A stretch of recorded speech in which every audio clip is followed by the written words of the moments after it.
When you first arrive at the Gypsy camp in Quest for Glory 4, you find it to be, despite your initial optimism, a little hostile. Behind the peculiar looking man and the wolves slowly advancing on your position is the fortune teller's wagon, and we really want to go there. But for the entire history of the Quest for Glory 4 speedrun, the camp has been completely blocked off, and we cannot go there until day 6. The game just blocks your path and makes you leave. To pass the time, you just pass the time, really. After shopping for a few of the items you need and visiting Dr. Cranium, one actual goddamn slide puzzle later, and after several minutes of play, you kind of run out of stuff to do. So you rest, and you rest, and you rest. You'll spend a lot of time in this game just clicking the rest button to advance the days as you go on with your chores. It's a whole thing. Mostly because you have to wait until day 5. That's the day when Davy the Gypsy, the charming man you met in the camp, is accused of the murder of Igor the Gravedigger. He still doesn't trust us, so we have to go and find Igor. So we run across Mordavia to go and find Igor the Gravedigger in a grave of his own making. To this day, I'm not sure why he can't crawl out of that, but we rescue the trapped Igor and become a hero to the town, and if you visit the Burgermeister, you see that Davy has been released. So now, finally, we can— no wait, we still need to rest an entire more day. God dang it.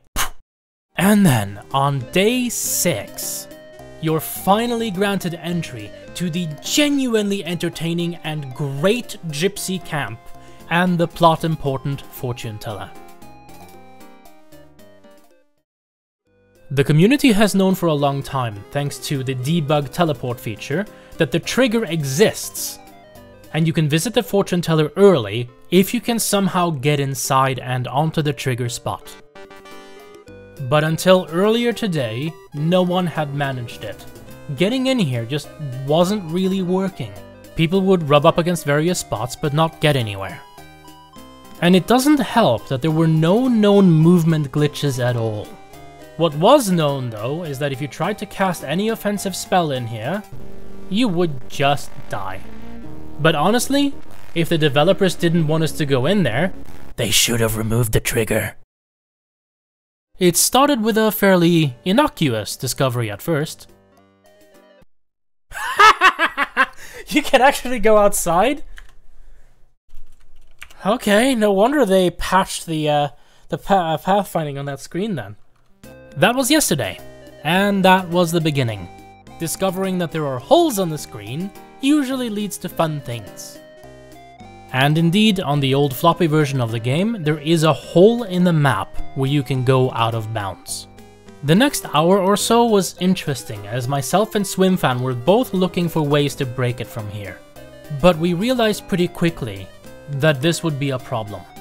If you are anywhere on the screen except for at the very entrance, if you are anywhere near the wagons, if you are out of bounds, if you're anywhere past the wolves, any movement you try to make will result in your character turning against your will towards the entrance and then walking towards it across all terrain. This was the measure used by the developers to prevent out of bounds and to fix out of bounds if it actually does happen. Something more was needed, and something more was found. The first big movement tech.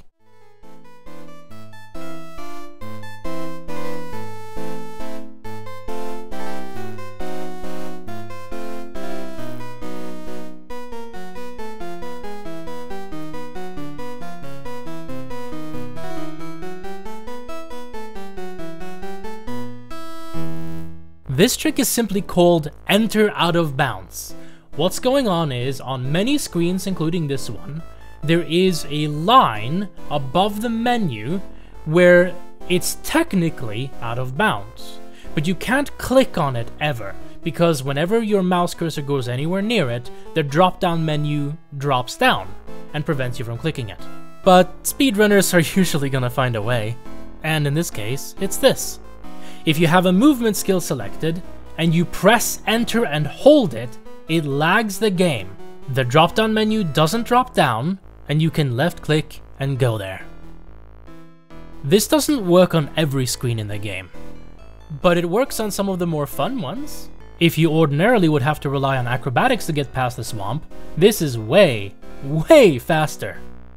But Pinky, are you pondering what I'm pondering?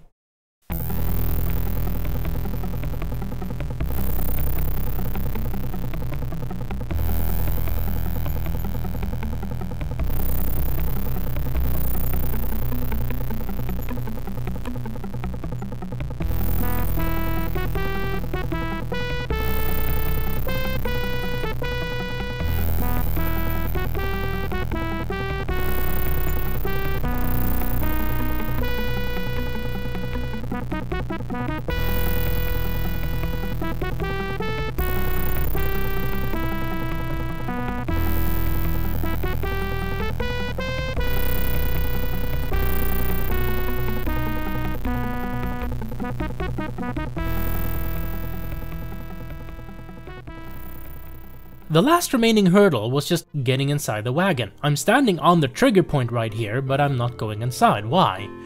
Well, do you remember what the game does if you're out of bounds and you click anywhere to, oh, let's say, go into this wagon by clicking here? Yeah. Fortunately, the trigger is always enabled.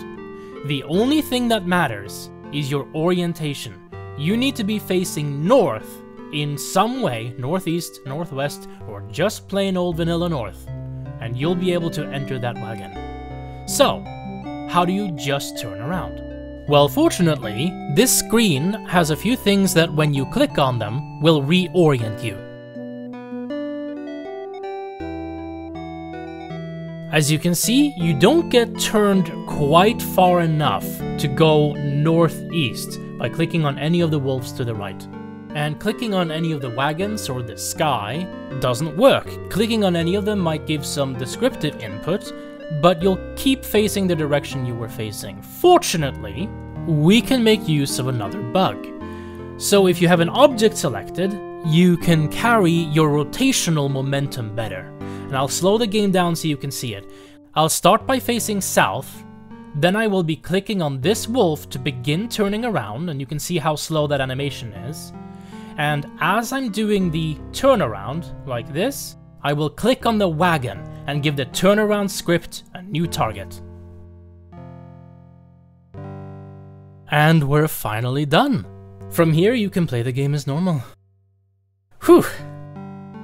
We're not sure how much time the new skip actually saves, but when the world record holder Ustra got to the camp, it was 12 minutes in. But that's not the full story. Currently, the skip is only available on the version of the game that came on floppy disks, and that version is known to be slower overall. Secondly, you still do need to wait until day 3. The skip hasn't eliminated all of the wait periods, just a lot of them. But the potential time saves are big. You don't need to do any of the Igor stuff anymore. Plenty of old quests can just be excised now, which is interesting. It is hard to know how much time this can save, but I'm excited to find out.